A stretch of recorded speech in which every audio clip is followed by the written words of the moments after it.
Zbog svakodnevnih poskupljenja osnovnih namirnica i troškova života, rast plata se gotovo i ne osjeti. Uprkos većim zaradama, Prijedorčanima je sve teže preživjeti od prvog do prvog. Svako novo poskupljenje pogađa one sa najnižim primanjima. Skupo sve. Sve je skupo, nenormalno. Džabe što on penziju podižu kad vam skupi prehrana. Kupim šta mogu i koliko mogu platiti. Ko će to sve?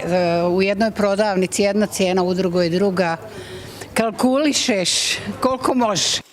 Prosječna potrošačka korpa za četvoročlanu porodicu iznosi 2800 konvertibilnih maraka, a prosječna neto plata svega 1560.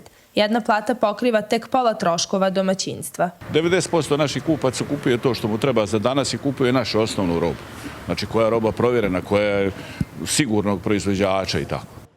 Osim hrane, građani su pod dodatnim udarom zbog rastućih troškova struje i komunalnih usluga. Ovo jeste ogroman udar na džep potrošača zato što ćemo na uštrb toga da platimo komunalnim preduzećima sve ono što oni, evo ja bih ponekad rekla i da maštaju, da treba biti poskupljenje, zato što nas oni mogu isključiti, mogu da nam prijeti, mogu da nas tužavaju, a to će biti na uštrb onoga koliko kvalitetno se hranimo, koliko ćemo izdvajati za zdravstvo, koliko malo možemo da damo za obrazovanje, malo možemo da priuštimo djece, evo to je sve danak svih ovih poskupljenja koji se dešavaju u posljednje vrijeme.